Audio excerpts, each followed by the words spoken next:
Officials from the Royal College of Defense Studies called on the President Adama Barrow.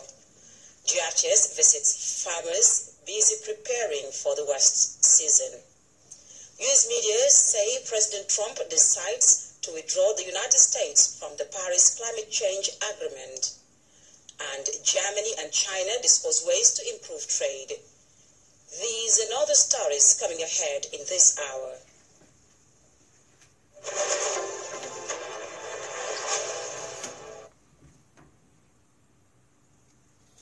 Officials from the Royal College of Defense Studies on a tour of 4 countries on Wednesday afternoon called on the President Adama Barrow.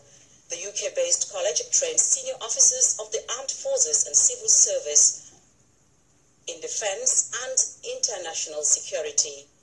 After meeting the President, retired General Greg Lawrence, head of the team, and General Yankuba Drame, Deputy Chief of Defense Staff, spoke to the press about the importance of the visit. We were just getting an idea from the President of the challenges that lie ahead for Gambia as it moves forward to achieve greater stability, prosperity and security. Because we are from the Royal College of Defence Studies and the students on the course are doing an 11-month master's level, postgraduate level course in how nations achieve those 3 things, prosperity, security and stability. We've been to Nigeria, we've been to Sierra Leone, we've been to Senegal. And here in Gambia, with the prospect of a new president, changing 22 years of the previous rule, taking the country forward with a clear vision for how he wants to take it forward, and to get a personal view from him on the challenges that lie ahead for Gambia. So it was a fantastic meeting, and the president gave us an overview of the big challenges as he sees them, and we're now much better informed. The armed forces of the Gambia, we came through some very difficult times in recent past. And how do we move forward as an institution? That's the big question. Obviously, we cannot, given the enormity of the problems that we inherited as an armed forces, it would take a considerable time to refocus and redirect the thinking of officers and men of the Gambia Armed Forces. One way we intend to do as an institution, we want to undertake what we call the security sector reform. What is going to be the outcome of that reform? We're looking at to have an armed forces that is responsive to the needs and aspirations of the average Gambians. That's one.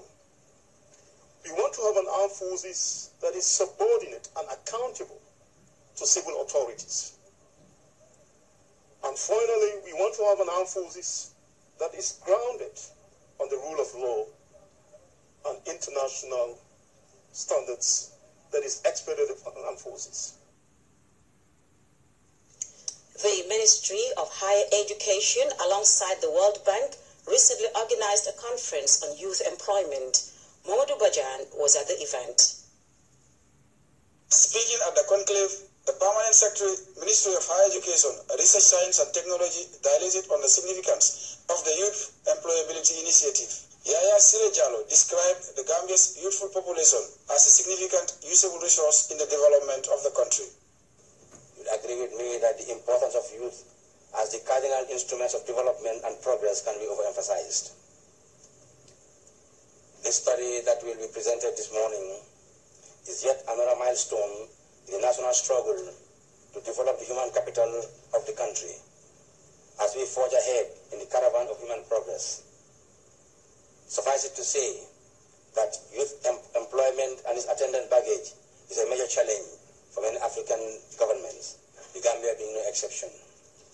In his presentation, World Bank consultant Jorgen Biltoft emphasized rapid urbanization, lack of skilled workers due to lack of technical and vocational education as a stumbling block to the employability of Gambians, especially the youths.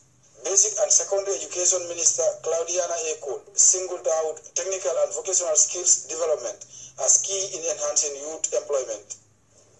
Lack of quality education and skills acquisition is therefore a major problem for our youth. Many of our youths sit at the street corners, very idle, doing nothing and complaining that they don't have employment. skilled. The world in which we live today requires skills, and skills development is therefore necessary and very important for our youths. Despite accounting for the bulk of the country's population, the Minister of Fisheries, James Gomez, raised concerns that there are not enough jobs for the youth. Gomez urged youths to take up entrepreneurship, adding that this will be hardly achieved outside education. We do know that the private sector cannot employ all the young people. And we do know also that government cannot employ all the young people. So therefore it is important that our Gambian young people become entrepreneurs, have good skills, and make sure that they do something that will benefit them and their own families. Youth must create a niche for themselves in this community, in this country, and the only way they can do that is to get themselves educated. Given the importance of youths in the development process of the Gambia, recommendations such as harnessing the agriculture, tourism and trade sectors may be very pivotal in mitigating the country's youth employment needs. Modu Bajan, GRTS. As the rains approach, farmers and those constructing mud houses are busy trying to get things done before the wet season sets in. Ibrahim Sane went up country and saw how preparations are going on. June is the final month for the preparation of farming season.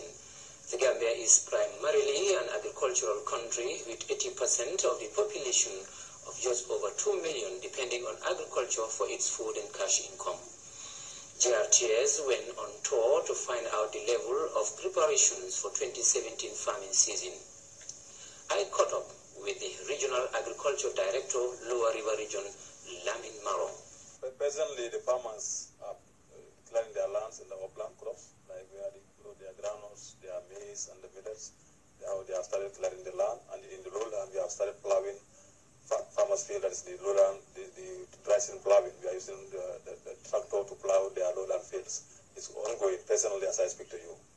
Upper River Region is endowed with fresh water of the River Gambia. Unlike Lower River Region, salt intrusion, especially inland rice fields, has hindered rice cultivation. Here's the Regional Agriculture Director, Lower River Region, Lamin Maro. Problems of salt intrusion in rice fields, and it was expressed in Assembly. But the project, First Step and NEMA are constructing anti-salt dikes in some of the areas, like presently in Buiba, they are constructing anti-salt dikes in Buiba. They are constructing another anti-salt dike in Japine and Korea. And at the same time, First Step 2 is also constructing another anti-salt dike in Kanikunda and also in Manduar. So these are all ways to minimize the flow of salt into the rice fields. Farming activities does not stop at tilling the ground and cultivate crops. Livestock production is important. In 2 months' time, the Muslim Ummah worldwide will observe the Feast of Tobaski. Ram fattening is popular with many farmers in the Gambia to boost their income. Sajali Conte is the livestock director of Upper River Region. Thank God this year with our center here where we have the training, production and demonstration center of poultry production and also ram fattening. Ram fattening has been something that in the 90s has gained a lot of momentum in this country. As you know, Tobaski is coming. So we have to come back to be able to produce locally our own rams, not to be relying much outside. As the rainy season is fast approaching, preparations on the side of residents are high on gear. The construction of mud houses is popular in the provincial Gambia. Bunja Jawla of Janjambure is one out of the lot. We